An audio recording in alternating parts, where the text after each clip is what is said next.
आवाज जनता की। बेटी का मनोबल प्रोत्साहन किया ऑस्ट्रेलिया के उस सरजमीन पर जहां पर एक इतिहास रचा गया और मैं भारत की पहली महिला बनी जिसने स्वर्ण पदक कॉमनवेल्थ गेम्स में शॉटगन में मेडल पाकर बिहार और भारत का नाम एक ऐतिहासिक किताब में दर्ज किया।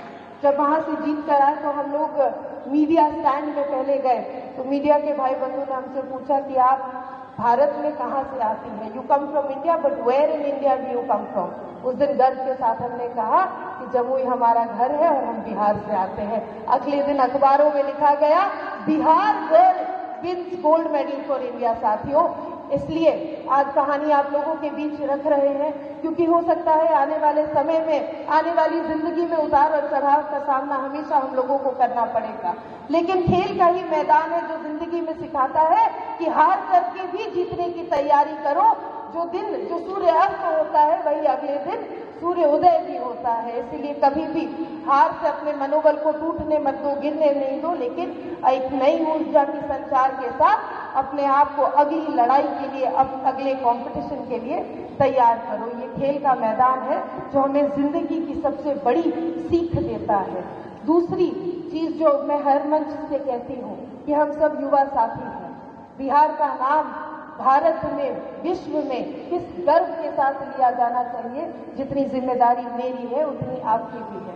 तो हम जब जब जिंदगी में आगे बढ़े, सफलता की कोई भी मुकाम को छुए, हमें हमेशा अपने आप से ये सवाल करना चाहिए कि जब हम आगे बढ़ रहे हैं तो क्या हम अपने साथ अपने राज्य को, अपने गांव को, अपने जिला को आगे लेकर बढ़ रहे हैं या नहीं बढ़ रहे। साथियों, ये हमेशा याद रखिएगा कि आप जब जब बिहार छोड़कर बिहार से बाहर जाते हैं, चाहे वो थोड़े ही समय के लिए क्यों ना हो, आप याद रखिएगा कि आप भी बिहार को रिप्रेजेंट कर रहे हैं।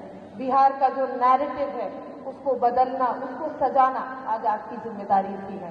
इन्हीं शब्दों के साथ आने वाले इस खेल महोत्सव की मैं हार्दिक शुभकामनाएं देती हूँ आप लोगों को।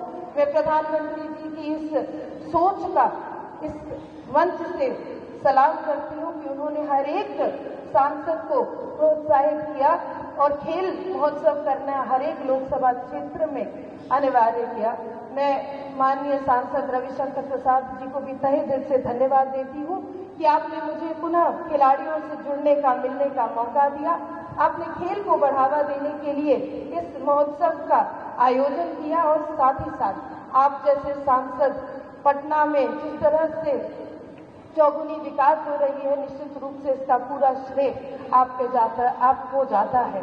आपने सिर्फ अपने संसदीय कार्य करते हुए आपने सिर्फ अपने क्षेत्र का विकास ही नहीं, बल्कि जब भारतीय जनता पार्टी और एनडीए के लोग रामलला के मंदिर स्थापना के लिए लड़ रहे थे तो रामलला का वकील इस भारत पर भी आप ही बन के निकले।